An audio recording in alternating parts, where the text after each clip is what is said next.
Fato rápido, a tomada de decisão pode ser treinada, é isso mesmo. À medida que nós vamos acionando o nosso cérebro para poder tomar novas decisões, a nossa habilidade aumenta, como se fosse um músculo sendo exercitado o tempo todo. Então, à medida que nós tomamos pequenas decisões, nosso cérebro vai ficando mais eficiente em tomar decisões novas. Enquanto eu gravo esse vídeo, nosso país está passando por um processo eleitoral.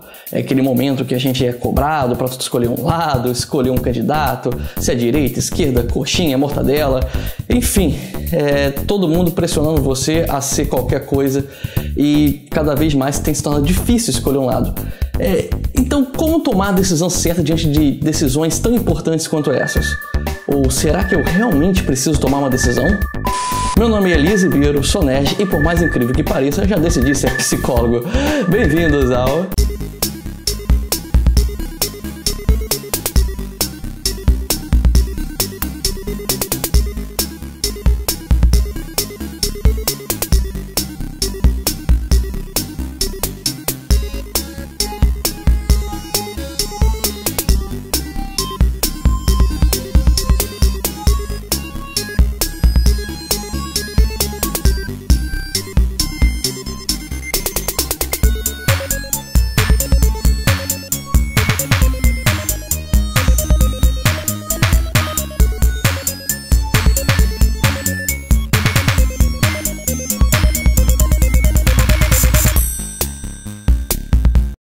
Ao contrário do que se acredita, não tomar uma decisão também é uma decisão e utiliza os mesmos mecanismos que utilizaríamos para tomar uma decisão padrão, escolher um lado, outro, A ou B, um ou dois, esquerda, direita, enfim, é o mesmo mecanismo.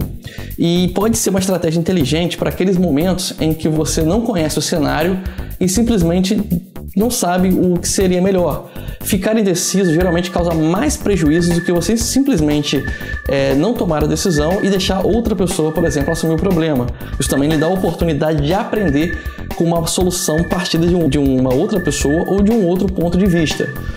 Então, evitando a indecisão, você também evita a perda de tempo e também o mal-estar, problemas de saúde e coisas relacionadas aí ao seu convívio.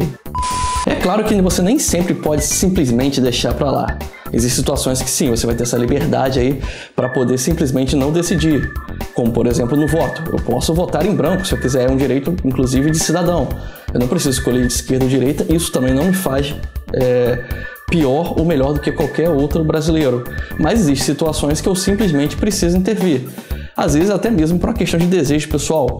Imagine que você precise comprar algo. Um sapato, um tênis, algo que talvez não faça uma falta imediata, mas você não tem certeza se vai precisar lá na frente. Então você pode utilizar uma estratégia, a qual me foi passada pelo psicólogo João de Oliveira, que, enquanto professor na faculdade, ele me disse uma coisa bem interessante. Se você quer comprar algo, mas não tem tanta certeza assim se realmente precisa daquilo, espera uns 10 dias. Se em 10 dias você ainda tiver o desejo de ter aquela coisa, então você compra, que muito provavelmente você vai se arrepender de não comprar. Mas se passar é porque você realmente não queria, nem precisava de fato daquilo. E mais numa situação que não tem alternativa senão tomar uma decisão mais objetiva, uma decisão importante, uma decisão que faça uma diferença muito grande e eu não estou acostumado com esse cenário. Uma estratégia também é fatiar essa decisão em pedaços. Tente resolver aquilo que é mais confortável para você. Falei lá no começo, o nosso cérebro ele é capaz de aprender com tomadas de decisões anteriores. Então, à medida que eu tome decisões menores, eu consigo me preparar para tomar decisões maiores. É como todo o processo de construção de uma liderança. Se eu tomo uma decisão, por exemplo, se eu vou tomar café ou chá, isso também, de certa forma, está treinando meu cérebro a fazer uma decisão maior, como, por exemplo, preparar um buffet. Eu não sei se a analogia ficou legal, mas é basicamente isso. Você pode tomar decisões menores em assuntos relacionados até chegar na maior. Eu não preciso, por exemplo, tomar uma grande decisão financeira de uma vez só. Eu posso olhar o cenário de forma fragmentada. Se eu for uma decisão financeira doméstica, eu posso olhar, por exemplo, primeiro as contas de despesa do dia a dia ou as contas principais para depois chegar no meu cálculo de despesa diária e coisas mais complexas. Então você não precisa tomar decisões difíceis logo de cara. Você pode começar pelas decisões mais fáceis para se preparar para as mais difíceis, porque de fato o seu cérebro vai ficando mais afiado e mais assertivo também para tomar essas decisões. Lembre-se de uma coisa, tomar decisões sob pressão não é uma boa. Você é mais propenso a errar se estiver inseguro com a decisão do que se você fizer isso com uma certa tranquilidade. Não que você vai sempre acertar em suas decisões, mas imagine que seu chefe peça para você tomar uma decisão, realize uma solução em um problema em um tempo humanamente impossível. É mais sensato que você transfira a responsabilidade para ele, para que ele assuma as consequências de uma possível falha na sua decisão. Não que você não vá assumir essa decisão, mas você precisa dividir essa pressão. Então, se você estiver numa situação onde é pressionado a tomar uma decisão, tenha certeza de que você tem os mecanismos corretos para controlar seus danos. Em empresas costuma acontecer muito isso. Algumas lideranças mal preparadas tentam fazer com que você realize tomar decisões muito rápidas, que fatalmente vai fazer você entrar em erro e o prejuízo geralmente cai só sobre você. Então, essa é uma daquelas situações que é melhor você dividir a pressão da decisão, geralmente com a própria liderança, já que é o papel deles assumir os riscos de uma decisão tão rápida. E se todas as alternativas que eu falei aqui não surgirem, se você estiver numa situação que simplesmente tem que decidir e não tem para onde correr, então decida.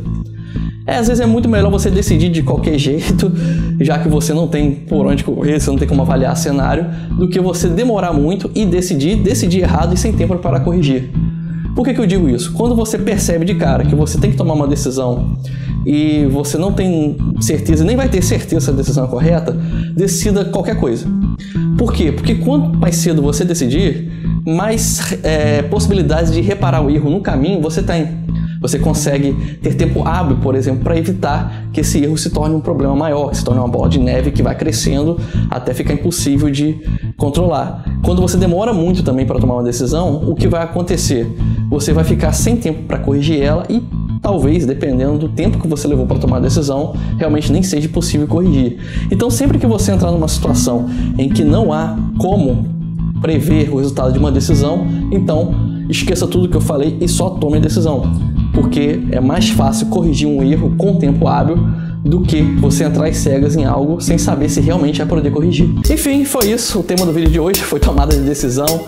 E muitas vezes é melhor realmente nem tomar uma decisão ou tomar uma decisão muito rápida. Enfim, dependendo da situação que você for, espero que eu tenha conseguido englobar todos os cenários possíveis. Se o vídeo te ajudou, não deixe de clicar em curtir, compartilhar, se inscrever no canal se não for inscrito, porque a gente está crescendo ainda. Isso ajuda bastante aí a criar relevância no YouTube. Eu também nem sempre acerto, então achou que faltou alguma coisa? Deixa aí nos comentários, vamos conversar um pouco. Gostou e quer falar mais sobre isso? Também deixa nos comentários, em que a gente pode conversar, trocar muitas informações aí, então não deixe de participar. Meu nome é Elias Ribeiro, um grande abraço.